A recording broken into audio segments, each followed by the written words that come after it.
えて先生。ゲップについていろんなこと大阪府枚方市樋口小児科樋口万緑先生に伺いました。先生、ゲップって一体何なんですか？そうね、食べ物とか飲み物に含まれる空気、ガスとかが胃の中に溜まったらそれを自動的に口から出す、そういう現象のことを言うんですね。何をどうすると空気やガスが胃に溜まるんですか？どんな時だったっけな。炭酸飲料を飲んだら中に含まれる炭酸が胃液と反応を起こしてガスになって胃に充満します。あと満腹になるまでご飯を食べると食事と一緒に空気も飲み込むため胃の中に空気が溜まりやすくなります。あと胃腸の調子が悪い時も悪玉菌の影響で有害なガスが発生するのでこれもゲップが出やすくなります。また体が緊張状態に長い時間置かれると頻繁に唾を飲み込むためこれもまたゲップが出やすくなります。おじいちゃんがおならとゲップは同じものって言ってたんですけど本当ですか？どう違うんですか一体？口から入った空気が全て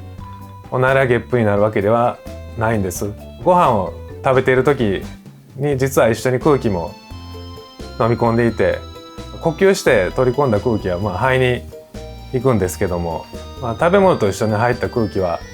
そのまま胃とか腸に入って胃に入った空気が戻ってくるとゲップ、胃を通り過ぎて腸内で発生したガスと一緒になってお尻から出るのがおならだからちょっと違うんだけれども体に取り込まれたもの発生したものを出すという体の反応としては同じです。でもご飯の時ゲップするとママに怒られちゃうんだよな。止められないのかな。ゲップ止めるってできるんですか？そんなこと先生。ゲップは体の反応の一つなのであんまり我慢してもお腹が痛くなったり気持ち悪くなったり食欲が落ちたりいいこと何もないので好きなだけ出していいと思います。ただ汚いものじゃないけど、周囲の人が不快に思わないのだけできたらいいかな。ダメなんだね、ゲップを悪者にしちゃ。ママにも教えてあげなくっちゃだな。気をつけなくちゃいけないゲップってありますか先生？病気のシグナルとか。大人の場合は大腸にがんができたりすると腸の動きが止まってゲップが増えることもあるけどみんなの年齢ぐらいなら小学校とか中学校ぐらいならゲップでそんな大きな病気はないのでまずは心配いらないです。ゲップが続く場合は逆流性食道炎や胃炎、胃潰瘍などの消化器疾患や空気嚥下症などが疑われます。原因により治療法はいろいろありますが、胃酸過多によるゲップは薬を内服してもらったり食生活を改善したりそういうことで症状が軽減します。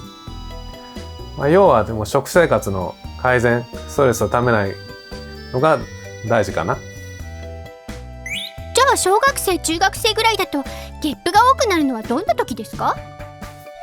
そういえば毎年春先にゲップが増える気がするんだけど。今君みたいに春先にゲップが増えるという子どもたちが多くて学校が始まってクラスとか環境が変わるとストレスでゲップが増えたりするんだよね。気にしなくていいゲップと注意した方がいいゲップなんてありますか？普段食べている食べ物には空気が含まれているので健康人の多少のゲップは心配ありません。ただ1週間とか2週間とか長い間頻繁にゲップが出ることが続いたり胸焼け、胃痛、胃もたれ、吐き気など他の症状もある場合は消化器疾患が原因の可能性があります。そんな時はお医者さんに連れて行ってもらった方がいいかもしれないね。わかるんだね、いろいろと。ゲップが出る時は気をつけなくちゃ。出したい時に我慢は禁物。時と場所は考えようね。やめてよ、私の聞こえるところで。やっぱり怒られちゃった。